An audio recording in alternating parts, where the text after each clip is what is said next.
Hey there, Tenere fans. So I've reached stage one of what I call stage one of just farkling out or adding everything that I wanted to the motorcycle to get it ready. So this bike is going to be doing BDRs or backcountry discovery routes. I think probably everybody that rides an adventure bike would be familiar with.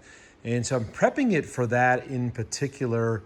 And of course, adding a little panache along the way.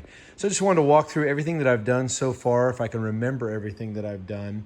And I'm not finished. I know there's a few more things that I want to do along the way, so I'll talk a little bit about that as well. I did change the screen just because I'm a little bit taller. I'm 6'2", and so this screen, I actually bought a Jivy screen as well. And I'm probably going to be selling that. It is massive in size. It looks fantastic on the bike, but I just don't know that I need it. And this one's getting it done. So I'm a little bit of a minimalist, and I think this screen's going to do me well. And it's power bronze screen. I think most people know or have seen that I've updated the turn signals, and so I'm very pleased with how those turned out as well. I also have added the Outback MotorTech, I can never say it, crash bars and the panniers as well, along with their skid plate.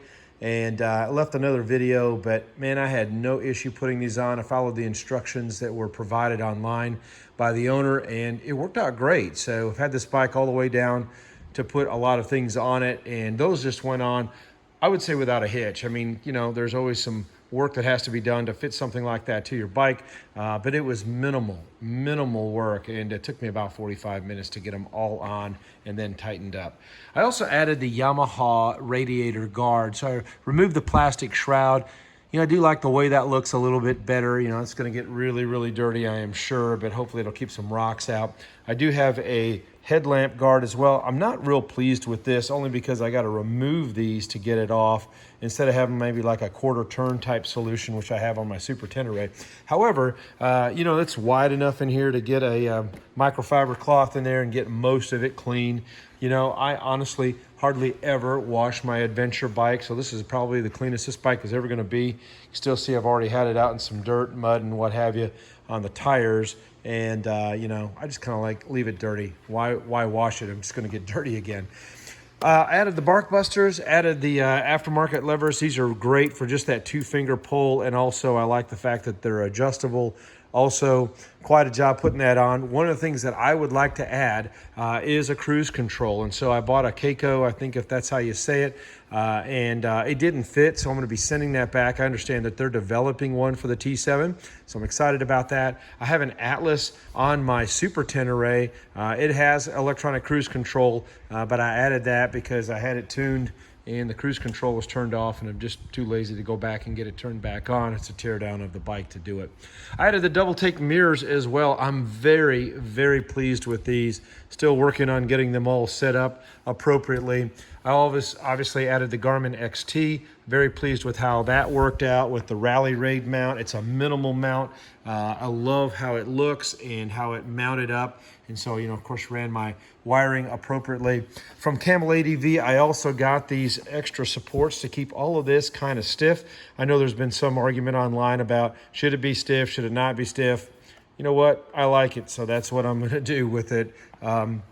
Another little addition is the quick charge port, which has the voltmeter right in the middle of it. So I really like that as well. I always like to know where my battery is. It has a little bit of a delay turning on because I used a PDM 60 with a delayed turn on for all of my fuses. And guys, if you haven't looked at a PDM 60, no blade fuses, no fuses at all. It's all electronic. You reprogram it with a USB, and it's phenomenal. So you can see that the XT also booted up. I just shut everything off. It'll take it a second to go down. I also replaced the clamp with the Rally Raid, just in case I decided I'd rather have the GPS down here. But of course, this is a little bit safer having it up there because you can just look very quickly down when you need to. I used SKDA for the decal kit. Man, I'm just so happy with that. I'm sure that added 1,000 horsepower to the motorcycle. You know, it gets looks and it's fun. It's got my racing number on there, which is kind of cool for me. You know, I got a race car over here. Obviously, it's got a little work going on right now, but just kind of makes it a little bit fun and a little bit me. I use the RNG protectors for the water pump. I've been asked about that, and for everything else on both sides. I really like how that turned out. Although it looks a little plain, you know, it's going to get the job done when I'm out on the road. Now, I've also added the Touratech brake cover, and I really like that as well. I think the brake is a little bit small, and so for my foot anyways, it still maintains its ability to flex and all that, but you got a bigger footprint to get your foot on there. I do like that, especially when I'm standing up. I haven't done the pegs yet. I've removed the cushion part, but I ordered a couple of sets of pegs. I've actually got some pivot pegs here, and those are great. They're bigger. I have them on my Super Tenere and so on. But I also found IMS Products makes some pegs for this motorcycle or for motorcycles, and unfortunately they don't fit. But look at this. This is an ADV2. It is massive in size, and just looking at it compared to what's there now, you can see that it'll be a heck of a lot more comfortable when you're standing long term. IMS Products. So, you know, I can actually modify this and drill this out, add a little spacer, and I could make it work. But I'm reaching out to those guys to see if they're going to be developing a T7 specific. This one ostensibly fits on Suzuki V-Stroms. It fits on Super Teneres and so on, and they look fantastic. Man, I just can't wait to try that out. I added the Outback Motor Tech, I said it right, panniers to the back. I have a rear rack coming from those guys. All of that mounted up super easy for me as well. I did take off the passenger pegs. I'll never use those. I have a gold wing when I'm riding two up. But I added the RNG little tie down here, so for luggage and all that jazz, I'll have those on. I decided to go with the Krega OS package for all of my soft luggage. I'm just trying this on right now. I've never actually had soft luggage. I've always had hard panniers, so kind of liking the way that looks. I got a couple of these. I bought a couple of 12s. I bought a couple of 6s, and I may even get some more. So, you know, I am going to Alaska on the Super Tenere unless I can make this bike work, and if I can, I'm going to do that.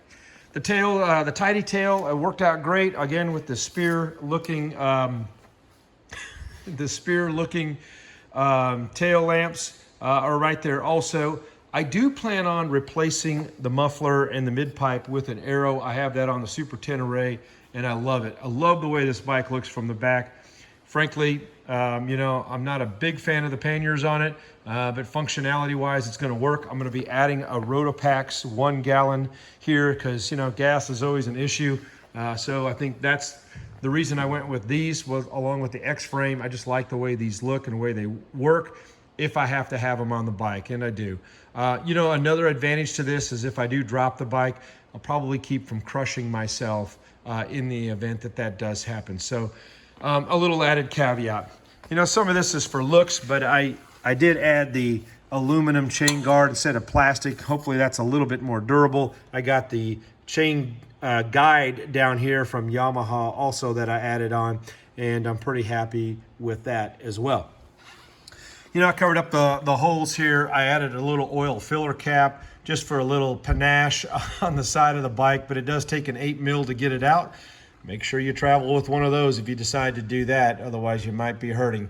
I did put on one of my Krega bags up here on the front crash bars just to see how it works out.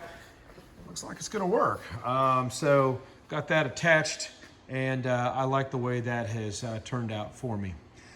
That's predominantly everything that I've done. I've got a spring over here that I want to replace. I've got the high fender kit from Camel ADV I've got a fender ordered already. Can't wait to get this fender up where it should be, in my opinion, from both an aesthetic perspective and a functionality perspective. Know that will be a little bit of an install as well. So pegs, fender, muffler, or exhaust system are eventually going to happen on this motorcycle just to get it fully rigged out and ready for the road.